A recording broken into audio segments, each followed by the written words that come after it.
नमस्कार, मैं हूं श्वेता। बिहार न्यूज में आपका स्वागत है। खबरों की ओर बढ़ने से पहले एक नजर डालते हैं आज की सुर्खियों पर। ग्रामीण सड़क निर्माण में बिहार ने पूरे देश को पछाड़ा।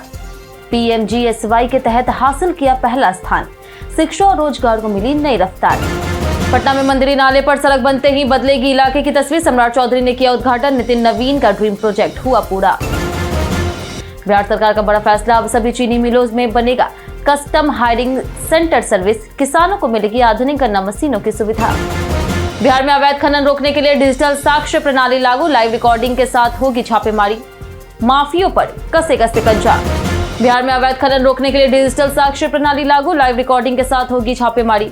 माफियाओं पर कसेगा शिकंजा। आईपीएल 2026 में एमआई की उम्मीदों को बड़ा झटका। आरसीबी से हारकर प्लेऑफ की दौड़ से हुई बाहर। कोच बोले निरंतरता की रही कमी। चलिए एक नजर डालते हैं शाम तक की बड़ी खबरों की विस्तार से। बिहार ने ग्रामीण सड़क निर्माण में देश भर में हासिल किया पहला स्थान।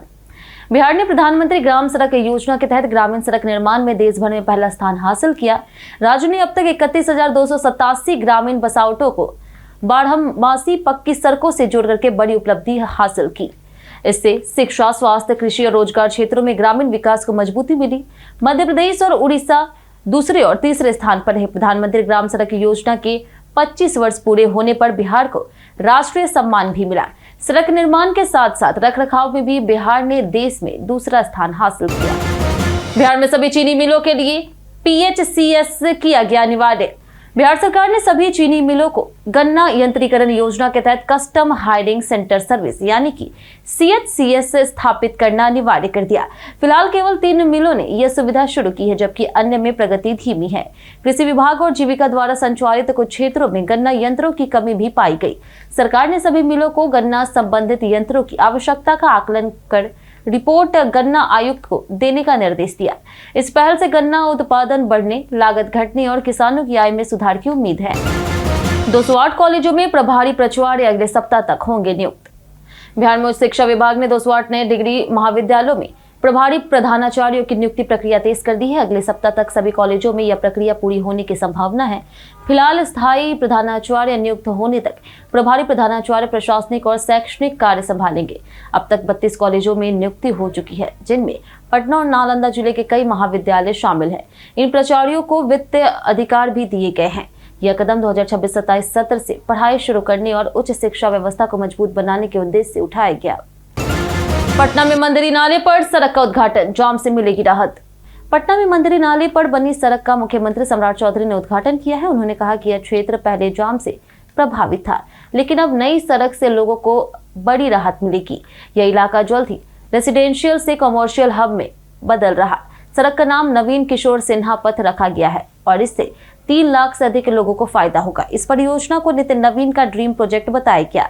उद्घाटन के दौरान तकनीकी गड़बड़ी भी हुई, लेकिन बाद में कार्यक्रम सफलतापूर्वक संपन्न हुआ।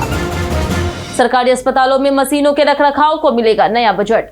बिहार सरकार ने चिकित्सा उपकरणों के सुचारू संचालन और रखरखाव के लिए वित्त वर्ष 2026-27 में 13.20 करोड़ रुपए की पहली किस्त जारी करने की मंजूरी दी। यह राष्ट्रीय मेडिकल कॉलेजों, अस्पतालों और स्वास्थ्य केंद्रों में उपकरणों के मेंटेनेंस पर खर्च होगी। राज्य स्वास्थ्य समिति ने कुल 50.82 करोड़ रुपए की आवश्यकता बताई।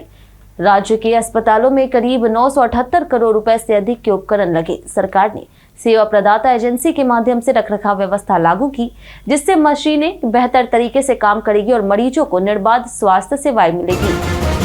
बिहार की पहली एएनटीएफ से माफिया नेटवर्क पर होगा वार।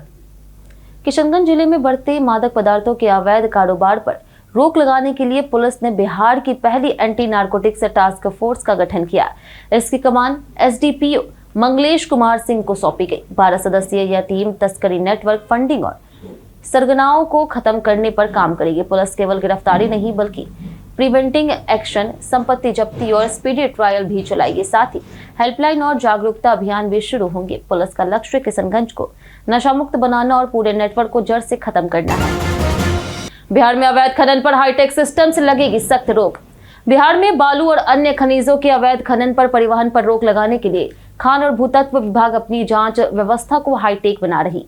अब छापेमारी के दौरान बॉडी वॉर्न कैमरे, लाइव वीडियोग्राफी और डिजिटल साक्ष्य प्रणाली का उपयोग किया जाएगा ताकि पूरी कार्रवाई का रिकॉर्ड सुरक्षित रहे। इससे पारदर्शिता बढ़ेगी और माफियों पर सख्त नियंत्रण होगा। विभाग ने 2025-26 में 50,000 से अधिक छापे मारे। 2727 FIR दर्ज की गई, 700 से अधिक गिरफ्तारियां हुई और 6214 वाहन जब्त किए गए। साथ ही 82 करोड़ रुपए का जुर्माना भी वसूला गया। जमीन निबंधन से पहले खरीदारों को मिलेगी पूरी जानकारी। बिहार सरकार जमीन निबंधन प्रक्रिया को पारदर्शी बनाने के लिए बड़ा बदलाव कर रही है। अब रहती जमीन की रजिस्ट्री से पहले खरीदारों को पोर्टल पर 13 प्रकार के विस्तृत जानकारी देनी होगी, जिसमें खाता, खेसरा, चौहदी और जमाबंदी जैसे विवरण शामिल है। सीओ द्वारा जांच के बाद 10 दिनों में SMS से पूरी जानकारी दी जाएगी। इसके लिए मोबाइल यूनिट भी तैयार है। इसी माह व्यवस्था शुरू होने की संभावना है। साथ ही सरकार सहयोग पोर्टल भी लॉन्च कर रही, जिससे जनता की शिकायतों का रियल टाइम समाधान और पंचायत स्तर पर सुनवाई सुनिश्चित होगी। बिहार सरकार ने निगरानी ब्यूरो कैडर खत्म कर किया प्रशासनिक बदलाव। बिहार सरकार ने प्रशासनिक ढांचे में बड़ा बदलाव करते हुए निगरानी अन्वेषण संवर्ग को समाप्त कर दिया। अब इसमें कार्यरत DSP, इंस्पेक्टर और सब इंस्पेक्टर को गृह विभाग के तहत बिहार पुलिस में समायोजित किया जाएगा। यह निर्णय बिहार पुलिस अधिनियम 2007 के तहत लिया गया है, ताकि पुलिस व्यवस्था में एक रूपता और बेहतर समन्वय स्थापित हो सके। अधिकारियों की सेवा निरंतर मानी जाएगी और उनकी वरिष्ठता बैच के अनुसार तय होगी। सरकार का मानना है कि इस कदम से प्रशासनिक प्रक्रियाएं सरल होगी और पुलिस सिस्टम अधिक प्रभावी और पारदर्शी बनेगा। सैटेलाइट सिटी योजना से बिहार में तेज होगा आर्थिक विकास। बिहार सरकार 2025 से 2030 तक राज्य में उद्योग और व्यवसाय को बढ़ावा देने पर फोकस कर रही। भाजपा नेता नितिन नवीन ने बताया कि 11 स्थानों पर सैटेलाइट सिटी और इलेक्ट्रॉनिक सिटी विकसित की जा रही, जिससे निवेश और रोजगार के नए अवसर बनेंगे। लैंड बैंक विकसित कर औद्योगिक नीतियों में सुधार किया जा रहा। सरकार विदेशी निवेशकों को बिहार से जोड़ने की कोशिश में है। उद्योग जगत में सुझाव लेकर विकास को गति देने की योजना है। इस पहल से बिहार में कारोबार, निवेश और रोजगार को नई उड़ान मिलने की उम्मीद है। विश्व के 7 अजूबों की प्रतिकृति वाला इको पार्क बनेगा आकर्षण। बिहार विधानसभा अध्यक्ष डॉक्टर प्रेम कुमार ने बोधगया की सिलोंजा में निर्माणाधीन इको टूरिज्म पार्क का निरीक्षण किया और अधिकारियों को समय पर गुणवत्तापूर्ण काम पूरा करने के निर्देश दिए। लगभग 40 एकड़ में 21.79 करोड़ रुपए की लागत से बन रहा यह पार्क राज्य की महत्वाकांक्षी परियोजना है। इसमें आधुनिक सुविधाएं, कैफेटेरिया, खेल क्षेत्र, पार्किंग और सुंदर लाइटिंग की व्यवस्था होगी। मुख्य आकर्षण विश्व के 7 अजूबों की प्रतिकृतियां होंगी। यह परियोजना पर्यटन को बढ़ावा देने के साथ स्थानीय स्तर पर रोजगार और आर्थिक गतिविधियों को भी मजबूत करेगा। बेतिया में शहीद स्मारक पार्क बनेगा आधुनिक टूरिस्ट स्पॉट। बेतिया नगर निगम ने शहीद स्मारक पार्क को आधुनिक पर्यटन स्थल के रूप में विकसित करने की योजना शुरू की। इसके लिए ई-टेंडर जारी किया गया। पार्क में हरियाली, नए पौधारोपण, घास, आकर्षक लाइटिंग, बेंच, डस्टबिन और ओपन जिम जैसी सुविधाएं विकसित की जाएगी। बच्चों के लिए 5 झूले, गजीबो और फिश फाउंटेन भी लगाए जाएंगे। सुरक्षा के लिए गार्ड रूम और टिकट घर बनाया जाएगा। साथ ही पानी की सुविधा के लिए समरसेबल, बोरिंग और अलग शौचालय होंगे। इस परियोजना से पार्क को प्रमुख पर्यटक स्थल बनाने और शहर की सुंदरता बढ़ाने का लक्ष्य है। मुंगेर मिर्जा चौकी 4 लेन सड़क से बढ़ेगी बिहार झारखंड की कनेक्टिविटी। मुंगेर मिर्जा चौकी ग्रीनफील्ड 4 लेन सड़क परियोजना 124 किलोमीटर लंबी है और 30 जून तक पूरी होने की संभावना है। NHAI द्वारा बनाई जा रही यह सड़क बिहार, झारखंड और पश्चिम बंगाल के बीच कनेक्टिविटी को और मजबूत करेगी। इसके शुरू होने से खगड़िया, बेगूसराय, कोसी और सीमांचल क्षेत्रों को बड़ा लाभ मिलेगा। लगभग 5000 करोड़ रुपए की लागत वाली इस परियोजना को 4 पैकेज में पूरा किया जा रहा है। निर्माण कार्य अंतिम चरण में है। इस 4 लेन से यात्रा तेज, सुरक्षित और सुगम होगी तथा व्यापार, उद्योग और क्षेत्रीय विकास को नई गति मिलेगी। बंगाल पीए हत्याकांड केस में बक्सर से 2 संदिग्ध गिरफ्तार। पश्चिम बंगाल के मुख्यमंत्री शुवेंदु अधिकारी के निजी सहायक चंद्रनाथ रथ की हत्या मामले की जांच बिहार के बक्सर तक पहुंच गई। पश्चिम बंगाल STF ने बक्सर के 3 थाना क्षेत्रों में छापेमारी कर 2 संदिग्ध युवकों को मयंक मिश्रा और विक्की मौर्य को हिरासत में लेकर के पूछताछ के बाद पश्चिम बंगाल ले गई। कुख्यात अपराधी विशाल श्रीवास्तव से भी पूछताछ हुई, हालांकि उसे छोड़ दिया गया। यूपी से भी एक शार्प शूटर की गिरफ्तारी हुई। इस हाई प्रोफाइल केस में कई राज्यों की पुलिस मिलकर जांच कर रही और नेटवर्क खंगाला जा रहा। MI के प्लेऑफ का सपना टूटा, कोच ने जताई निराशा। MI को RCB से 2 विकेट से हार के बाद IPL प्लेऑफ की दौड़ से बाहर होना पड़ा।